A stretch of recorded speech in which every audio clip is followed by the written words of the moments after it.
Hi, we are from Group 2, and today we are going to continue talking about Mrs.Dalloway.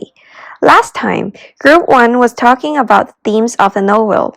Today, our group is going to go deeper into details of the book. We begin with the scene when Peter and Clarissa were talking to each other. He asked her, "Are you happy, Clarissa? Does Richard?" Suddenly, someone came in. "It's Elizabeth, Clarissa and Richard's daughter." "Here is my Elizabeth," said Clarissa. "How do you do?" said Elizabeth.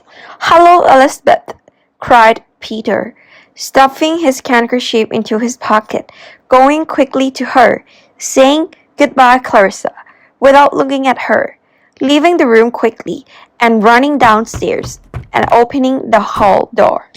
In Peter's character, he cannot determine what he is feeling and often tries to convince himself whether he feels a particular thing.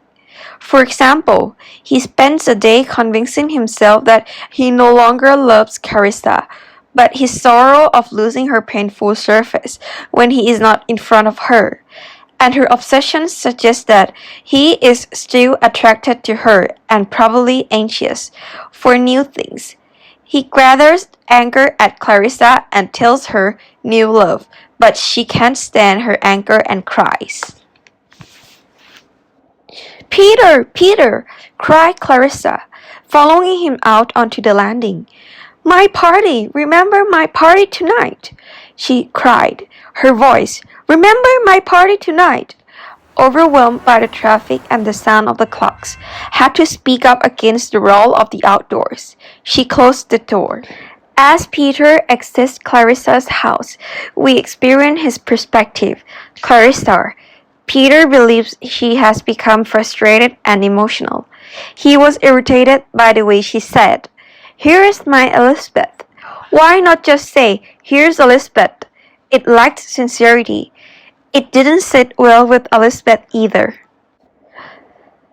Peter has a dream about a lone traveler who conjures up various female pictures.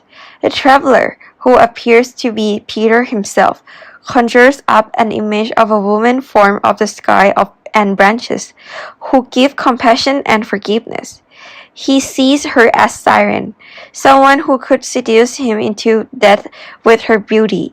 Finally, he envisions a mother figure who appears to anticipating his homecoming, when the woman's image, now a landlady, asks if she can get a lone traveler anything extra towards the end of the dream. He realizes he doesn't know who to respond to. Peter wakes up and says, "Death of the soul," linking dreams and these words to Burton's scene in the early 1890s. This summer, Clarissa was shocked to hear from her neighbor who gave the birth to the baby before her wedding. Her thoughtful reaction to Clarissa causes Peter to believe that this moment means the death of her soul. Her reaction was not only thoughtful, but also arrogant, judgmental, and unimaginable. Others at the table at the same time were uncomfortable to explicit contempt and lack of sympathy for the woman. Moving to the scene, dinner at Burton. Richard Dalloway comes to the Burton for dinner that night, and Peter knows immediately that Clarissa will marry Richard, toward whom she seems maternal. Peter finally decides to confront her about his own feelings. They meet by a broken fountain dribbles water, and Peter demands the truth. Clarissa tells him it is no use, that she will not marry him. It was that afternoon that Dalloway had come over. Clarissa called him Wickham.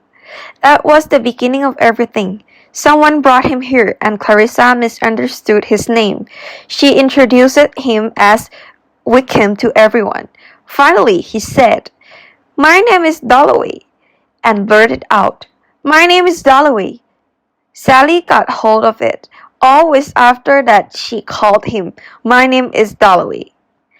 And that Peter leaves Burton that night. "She will marry that man," said Peter. He almost shouted that he couldn't attend because he was in hell. People started leaving the room. He heard them talking about fishing coats, about things like being cold on the water. They boated in the lake in the moonlight. This is one of Sally's crazy ideas. He could hear her explaining the moon, and everyone went out. Peter left quietly. Talking about Peter's dream, he stereotypes women, imagining mother figures as well as cruel and beautiful temptresses. In the present, Clarissa wonders if her life with Peter might have been more interesting than life with Richard. But she knows that Peter is too obsessed with himself to have been a good partner. To conclude from the previous scenes, as Peter exits Clarissa's house, we experience his perspective. Clarissa, Peter believes that she has become harsh and emotional. He fiercely criticizes her to himself, lamenting the fact that her shyness as a child has now become conventionally in old life. Then he starts to fear that his surprise visit irritated her, and he feels humiliating for crying in front of her. Peter alternates between being overjoyed that he is in love with his new love, Daisy, and has a life in India that Clarissa unaware of, and feelings anew the plain Clarissa's rejection 30 years ago. In terms of purebred bread, he married a lady named Evelyn, and they all lived in these surroundings together. As for the personality of Evelyn, she often was an unknown person because she had a shy character and praised big men. Hughes thinks that he had to be a gentleman and had to be good in everything. For example, when Clarissa's dog is caught in a trap, Clarissa turns to be faint, and Hughes can take care of her. As we can see, this novel demonstrates that there is a stereotype of class because huge Whitbread functions as the British aristocratic traditions and ideals. Woolf characterized Whitbread as a pompous man who is always well dressed and characters. Woolf utilized Whitbread as a figure for the upper class while being hypocritical, vain, and snobbish. Next scene. Kaisa and Sally used to walk together in the garden with rose bush and giant cauliflowers. Kaisa remembered everything about her. She remembered that Sally did not like a rose, and there is a scene when both of them meet. Sally seems to be happy and loudly. She seems not to interest in any man because she knows what she wants. It is obvious that there is a same gender attraction in this novel. The novel portrays an emotional bonding between characters in the scene of Sally come into Carissa's room, and Carissa seems to be satisfying for being here of her. Sally told Carissa that she is not clever, but actually in Carissa's eyes, Sally does. It seems that Carissa fascinated in Sally, but she pretended and tell in her mind that she is not in love with Sally as I see in the context. No, he was not in love with her anymore. Because, as everyone knows, in the past, same-sex attraction is not wide as modern world. It may break the rules and regulations of family. Then Kaisa made something else, such as thinking about her party at the night and try to get away Sally from her mind. But significantly, she cannot let Sally go. She always thinking about her again and again. As for her life now, she is quite happy and enjoy life. She lived with no bitterness and had a sense of moral virtue. If you walk with her in the park, it is full of tulips. Although she had a sense of community which is good and exquisite, she always wants to have someone by her side. Clarissa and Richard have one daughter named Elizabeth, who was the one that they loved the most. Elizabeth is in high school. She had round eyes and pale-faced girl. Her personality is so shy and not like anything noisy, just like her mother. Peter's emotional turmoil is evident through his constant thought of Clarissa as he walked through Regent's Park. He is unable to get away from the thought of her. One moment he insists that it does not mean he is in love with her anymore. He was thinking of her, criticizing her. As Peter exits Regent's Park, he is presented with the opportunity to gain comfort and wisdom about his situation. Initially, it appears that Peter is simply interrupted by an intelligible street singer that sings fa so, for sweet to o. It is Woolf's use of tree imagery, especially those of the roots and trunk, that points unmistakably to the image of a fertility goddess, such as appeared in an ancient myth and was often represented as a tree that shows the singer is more than a vagrant. Another goddess-like quality of the street singer is the eternal life, which provides her by using descriptions such as the void of no age, love which has last a million years. In ancient myths, the tree goddess is the personification of all the reproductive energies of nature. Woolf conveys this aspect of the tree goddess through a metaphor of tree roots and water. Woolf describes the street singer's song as bubbling up and the surrounding grass as green and flowery. This creates the image of the song as water that fertilizes the grass. Woolf continued by using a metaphor of tree roots to describe the street singer's mouth, a mere hole in the earth, muddy to mad with root fibre and tangled grasses. Woolf returns to the metaphor of water and the fertility of the song. Still the old bubbling song, soaking through the north root of the infinite age, stream away, fertilizing, leaving a damp state.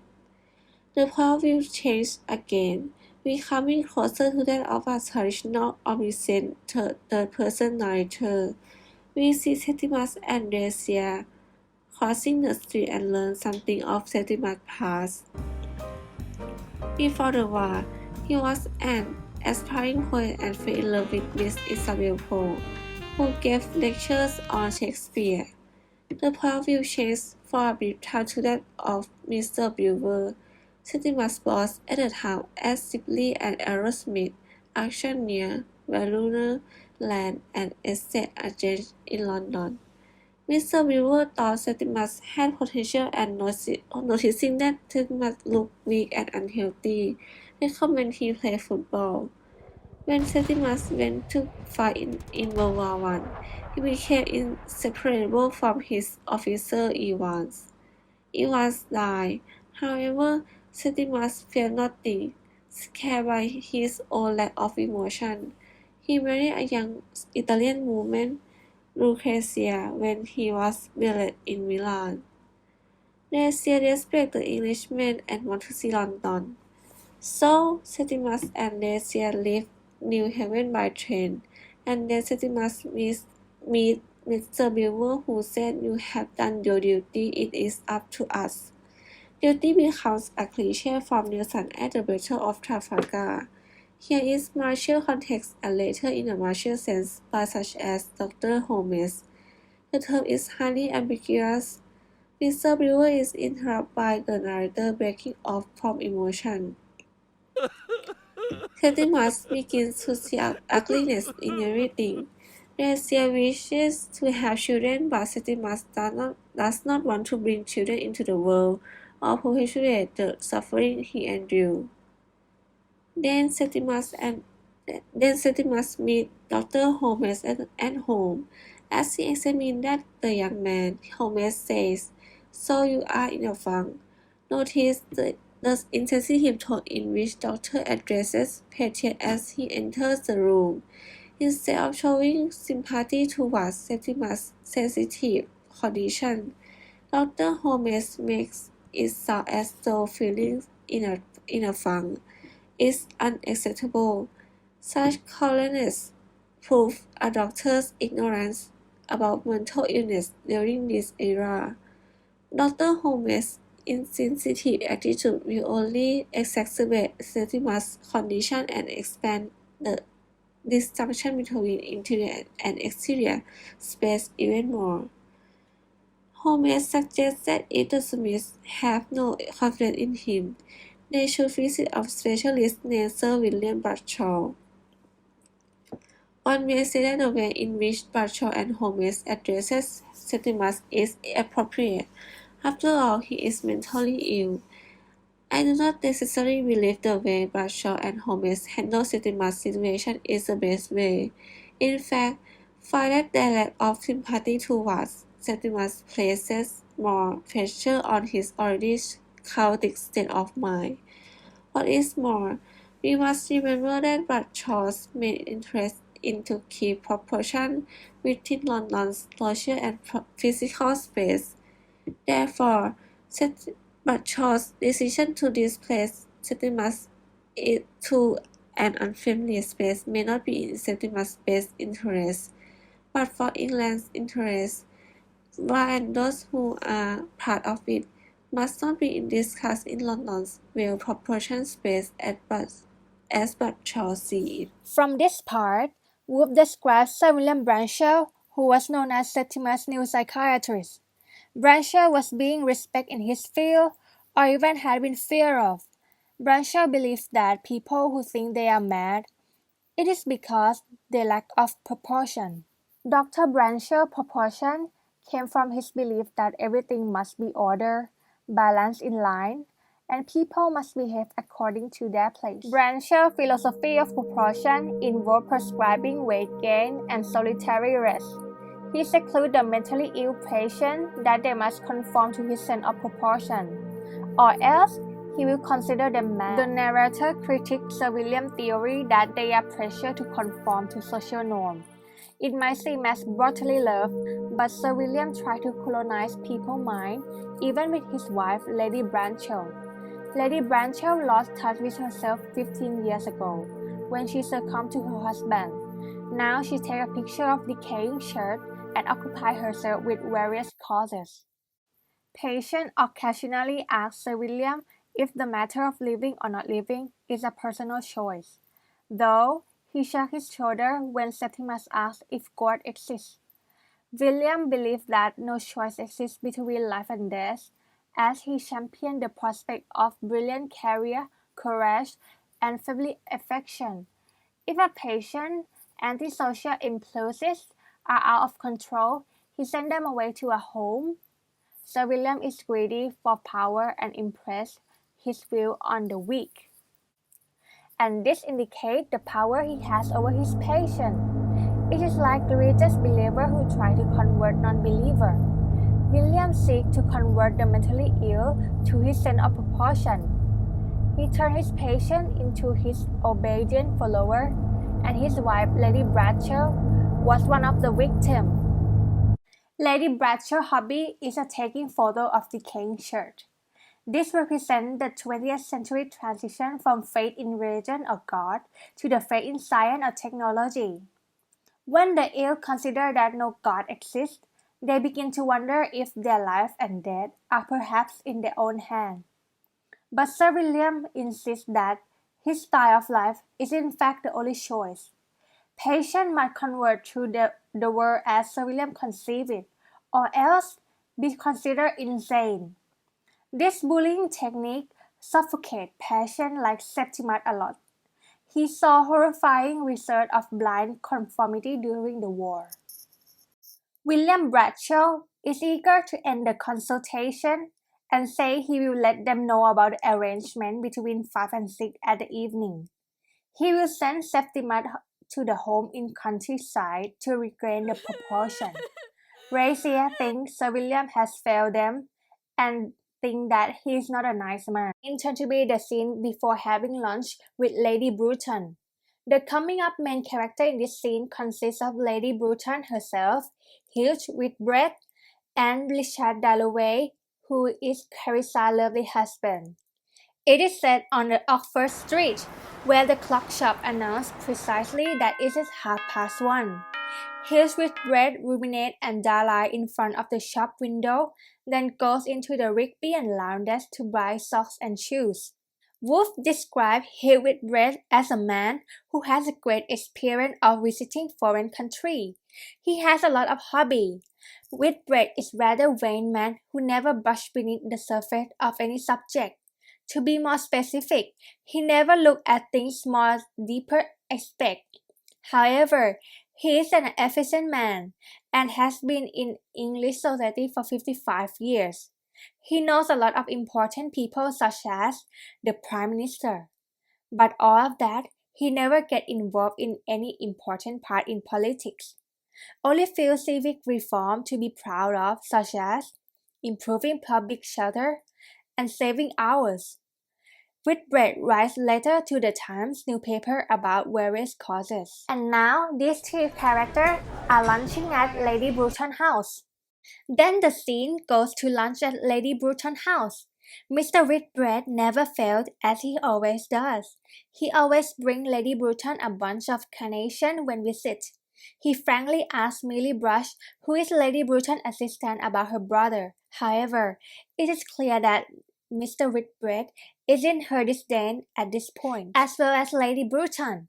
At her 62 years of age, she prefers Richard Dalloway, who arrived at the same time with Whitbread, as Richard is finer and can get along well with her. But she sees the kindness in Mr. Whitbread, and there is no reason to cut him off. Lady Bruton takes the carnation and gives him a grim smile. Wolf also mentioned about Carissa that the way Lady Bruton chose to keep bonding is different from what Carissa did. She cut people off, then tried to bond with them again. Then they start to eat a fancy meal, and this is usual for many other wealthy Londoners. The reason they come today is because Lady Bruton wants to discuss her problems with both guests and demand for their help after they finish eating. The lunch is served by the white-capped maid, and everything is in silence for a while. Lady Bruton is a descendant of a great general. Richard sees that she has a similar generality in herself. She has a reputation of talking like a man. Richard has a great respect for her and praises her as a woman who grew up from a great family. "How is Clarissa?" Lady Bruton asked Richard. Clarissa thinks that Lady Bruton did not like her, and this shows a relationship between two women who dislike each other but feel a kinship as a wife in the masculine world.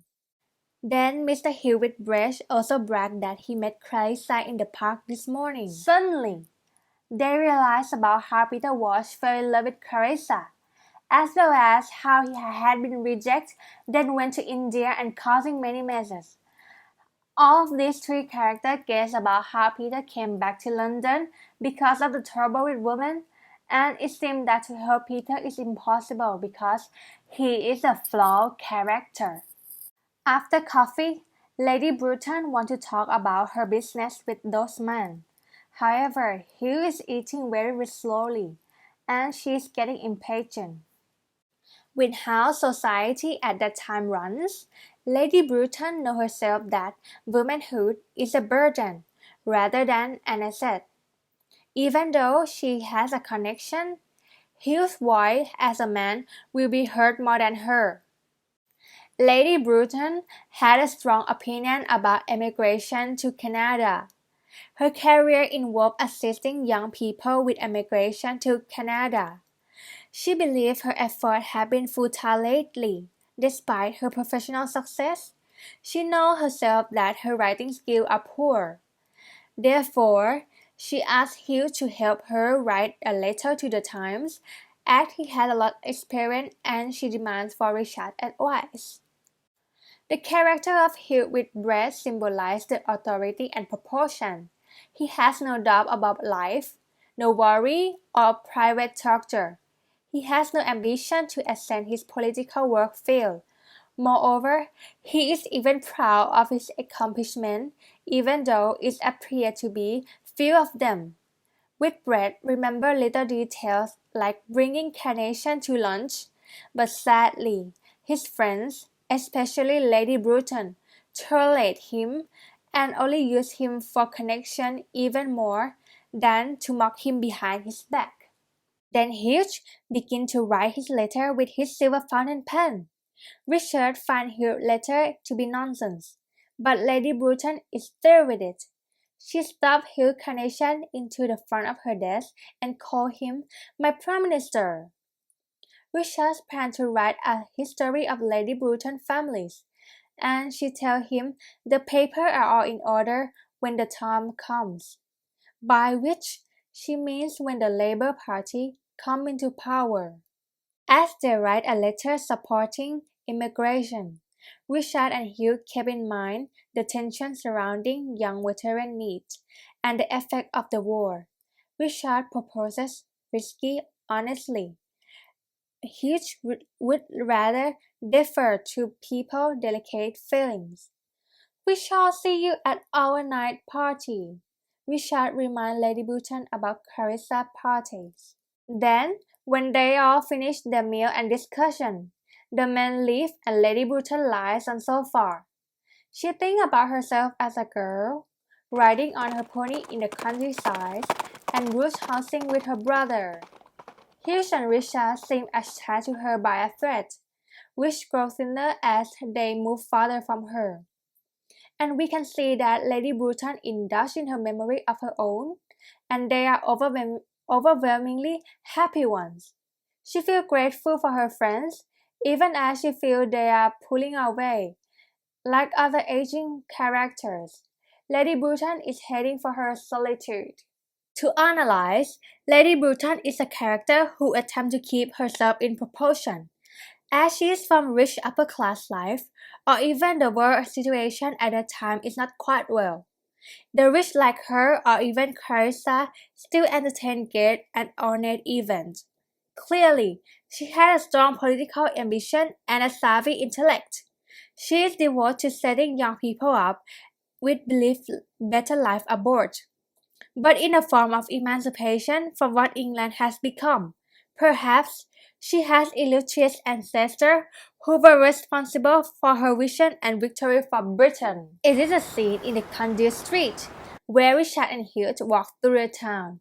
They both do not wish to talk to each other. It was a hot, lazy day. Hugh and Richard look into an antique shop. Hugh is thinking of buying a Spanish necklace for his wife, Evelyn. But Richard did not want to go buy it with him. However, not to be rude, he had to, because they came together at first. Richard revealed that he wasn't interested in Lady Bruton's immigration project, or even care about her letter. Then, Richard is thinking about his wife Carissa. He has never been successful in giving her a gift. Once, he gave her a bracelet, but Carissa never wore it, which caused him a pain. Richard doesn't dare to buy her jewelry again. Now, Richard will reject the idea of jewelry and decide on a gift of flowers and present them to Carissa. Later, he also imagined Carissa and Peter Walsh. His wheat bread is being rude to the shopkeeper. That makes Richard cannot stand there anymore, and he decides to walk away suddenly. Instead of buying jewelry, Richard decides to buy Carissa a vast bouquet of red and white roses, and he intends to tell her he loves her. He buys them and heads home, thinking of how miraculous his life is to marry her after the war.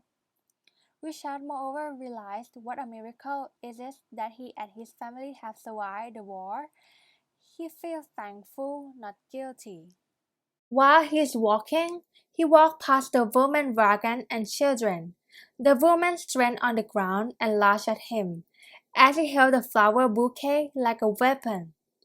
Richard is not angry at her, he moreover smiles, and he sees this a broken social system of London.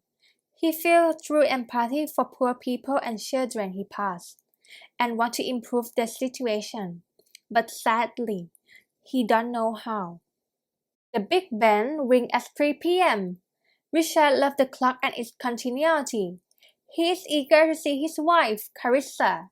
Meanwhile, Carissa is worrying at home over party guests. Ellie Henderson, a dual woman Carissa dislikes, want to come to the party despite being uninvited?